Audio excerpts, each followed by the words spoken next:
Bonjour à toutes et à tous, bienvenue sur Savoie News. On se retrouve aujourd'hui pour parler de sport et plus précisément de basket avec l'équipe d'Aix-Maurienne Savoie Basket. Et pour en parler dans cette première partie d'émission, je suis accompagnée de Xavier Lin, le président d'Aix-Maurienne Savoie Basket. Bonjour Xavier. Bonjour Charlotte, merci de nous recevoir.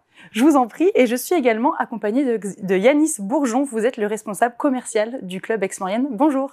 Bonjour, merci également de nous recevoir ici. Donc on est ensemble pour parler d'abord d'un premier événement, un événement majeur, votre match du phare du 31 mars.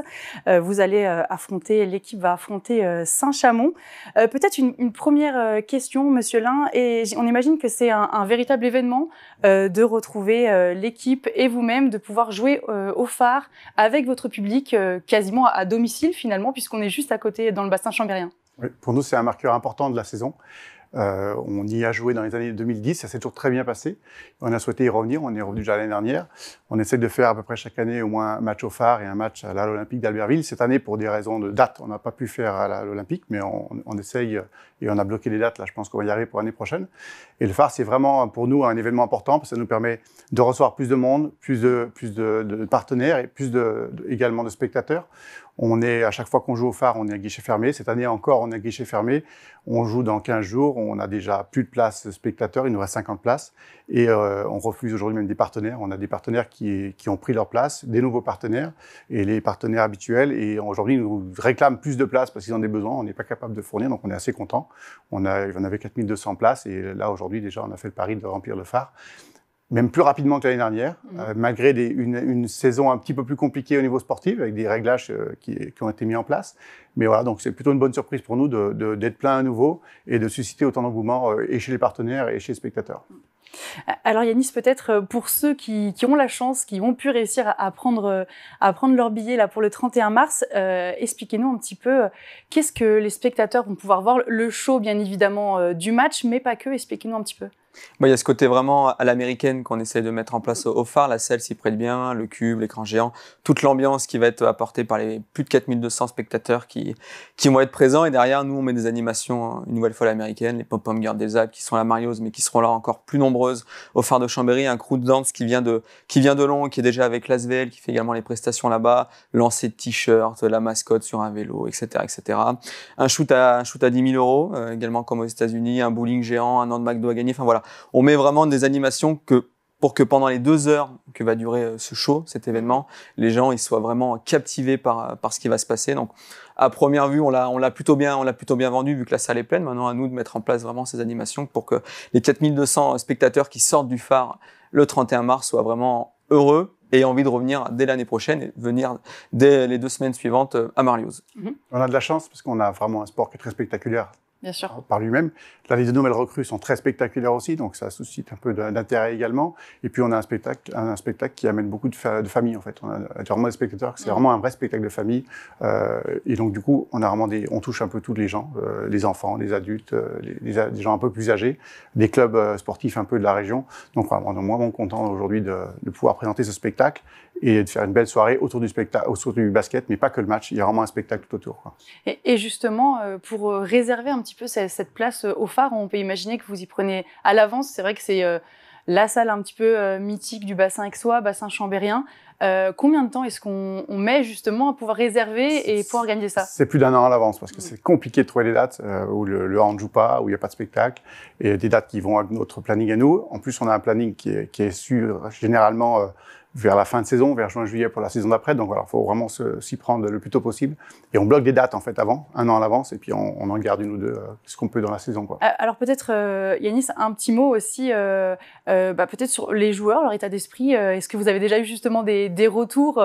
On peut voir que justement cet événement est beaucoup mis en avant. Vous en parlez régulièrement, peut-être avec les joueurs aussi? Je pense que les joueurs ont hâte. Il y en a déjà quelques-uns, 4 ou 5 qui ont joué l'année dernière et qui a été une vraie réussite. Donc, ils ont hâte d'y retourner, les nouveaux joueurs. Et je sais que les nouveaux joueurs américains, ils ont vu une image. On a un 4x3 à Champ-Nord avec les images du phare de l'année dernière. Ils ont dit qu'ils avaient envie de jouer à cet endroit-là. Donc, je pense que le coach vous le dira certainement, mais ils ont vraiment envie d'aller passer cette soirée, notamment les joueurs américains. C'est un peu dans leur ambiance. Donc, vraiment, tout le monde, tout le monde a envie d'y aller, quoi. Puis on est habitué dans la saison à jouer dans des grandes salles, à l'extérieur. Donc c'est chouette de pouvoir jouer comme ça à la maison. Puis on a un peu une botte secrète, nous on a un peu notre mascotte. On a Georgie Joseph qui est revenu, qui est un vieux de la vieille, qui est un joueur cadre de la Pro B, qui a joué en Pro A également, et qui est venu jouer des matchs au phare avec nous et une fois contre nous. Et il a gagné aussi contre nous. Donc c'est le seul joueur qu'on ait qui a jamais perdu au phare. Donc c'est un peu notre mascotte. On est très heureux de l'avoir à nouveau cette année. C'est vraiment pour nous un vrai leader offensif. C'est quelqu'un, un joueur qui donne l'exemple sur le terrain. C'est un joueur important pour nous et on est content de l'avoir avec nous cette année. Donc avec lui, on peut pas perdre. Et ben justement, peut-être un petit mot de la fin pour vous, votre état d'esprit là, à J-15 de cet événement. Je suis super satisfait parce qu'ils ont Yanis et son équipe ont fait un super boulot. Et aujourd'hui, c'est un peu une reconnaissance un peu de ce qui se passe aussi au niveau du club, un peu le coach, les joueurs, les gens autour, les bénévoles. Et c'est une vraie récompense de pouvoir comme ça à 15 jours du match être complet. Et ça nous permet de préparer l'avenir avec plus de matchs délocalisés à l'avenir, que ce soit sur Albertville à l'Olympique ou au phare à Chambéry. Merci à vous deux pour cette première partie d'émission. Xavier Lain, vous restez avec nous sur ce plateau. Avec plaisir. Pour la deuxième partie de l'émission, là, on va pouvoir parler un peu plus avec notamment Emmanuel Schmitt, le coach du club, de la saison et des joueurs un peu plus en détail. Donc on se retrouve dans cette deuxième partie d'émission, toujours pour parler de basket et de l'équipe d'Aix-Maurienne Savoie Basket. Xavier, vous êtes resté avec nous et Emmanuel Schmitt, vous êtes l'entraîneur de l'équipe Pro B. Bonjour. Bonjour. Donc vous nous avez rejoint sur ce plateau, cette deuxième partie d'émission, pour aborder un peu plus le club, l'équipe et puis la saison. Je pense qu'on vous le répète assez souvent, ça a été une saison compliquée, coach, justement pour vous les joueurs. Oui, c'est une saison compliquée. C'est pas effectivement, on espère que le meilleur est à venir. C'est compliqué depuis le début. J'ai déjà parlé maintes et maintes fois des raisons. Il y a des explications, il y a des choses qu'on a mal faites. Il y a eu des choses où on a eu pas de réussite. Voilà, c'est comme ça. C'est les aléas d'une saison. Ce qui compte, c'est de trouver des solutions, c'est d'avancer. Donc là, on a rééquilibré l'équipe. On a eu beaucoup de blessés depuis le début de l'année. On a eu des joueurs qui étaient en dessous, qui sous-performaient un petit peu par rapport à ce qu'on attendait. On a dernièrement rééquilibré l'équipe avec l'arrivée de 2 nouveaux joueurs qui nous amènent une dimension qui nous manquait dans la maîtrise, dans l'intensité athlétique. Donc on reste sur 3 derniers matchs vraiment intéressants en termes de contenu, en termes d'attitude, également en termes de résultats, puisqu'on a gagné 2. Maintenant, ce qui compte, c'est d'arriver à instaurer dans la durée une nouvelle dynamique. Donc justement, ces 2 joueurs, Sean Willett, Kelly Jackson, est-ce qu'ils apportent vraiment ce vent de fraîcheur, ce deuxième souffle un petit peu pour l'équipe ? Alors ils amènent déjà avant tout leur qualité qu'on avait décelé, moi que j'avais observé chez eux. Donc ça c'est évident, c'est cette première chose. Ils amènent un aspect athlétique. Une dimension athlétique qui pouvait nous manquer parfois à certains moments. Il nous amène également une maturité qui était un petit peu irrégulière chez nous, je dirais. On était un peu fluctuant à ce niveau-là.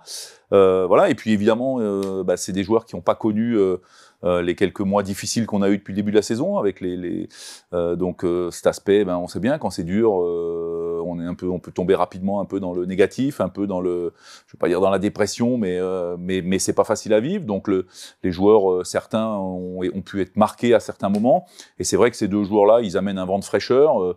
C'est des garçons qui, en plus de par leur caractère, sont plutôt des garçons qui ont un tempérament jovial, donc qui amènent de l'énergie, qui amènent un peu d'innocence par rapport à tout ça. Donc l'ensemble fait qu'ils ont redonné à la fois de la vie, de l'énergie à ce groupe, et puis les autres aussi qui là depuis quelques semaines maintenant ont réussi à partir dans la même dynamique. On espère que ça va durer.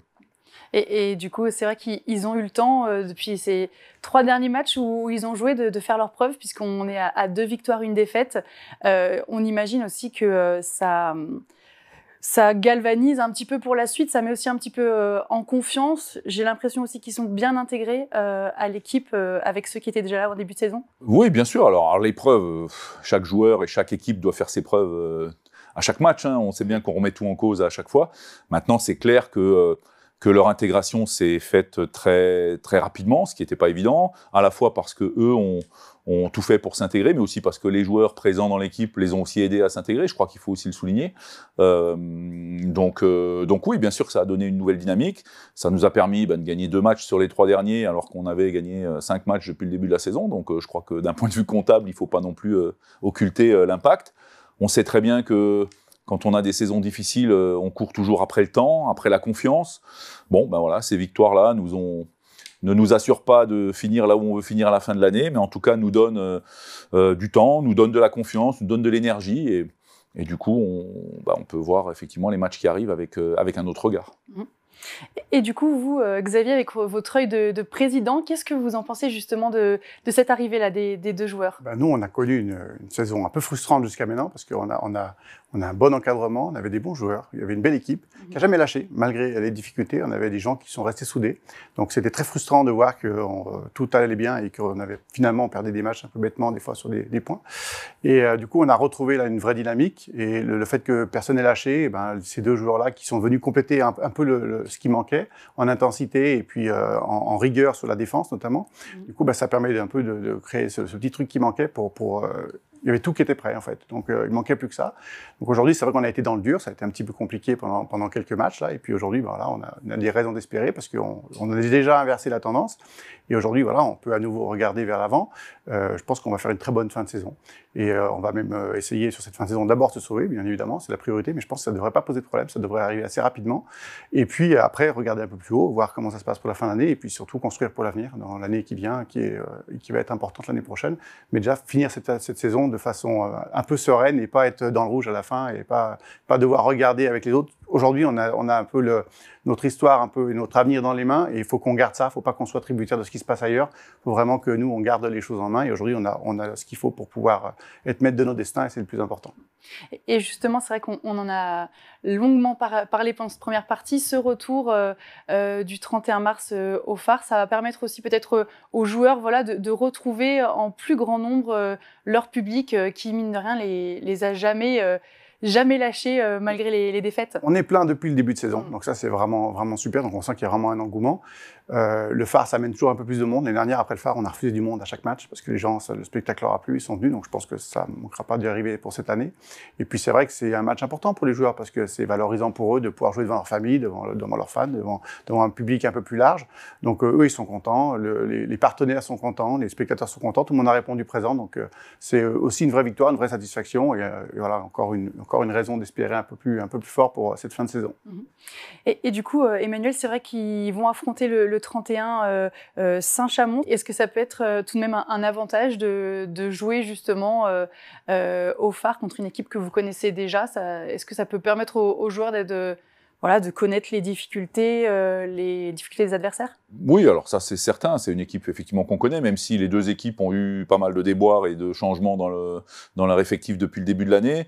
On a, nous de notre côté également, alors je vais faire une petite parenthèse sur le match de Saint-Chamond, une revanche, parce qu'on avait fait un match vraiment, on avait perdu lourdement là-bas, ok, on avait des blessés, des absents, des raisons, mais la défaite avait été très lourde, et je pense que tout le monde dans l'équipe aura à cœur déjà de remporter le match et puis un petit peu de laver l'affront du match aller. Donc voilà, ce sera une raison supplémentaire.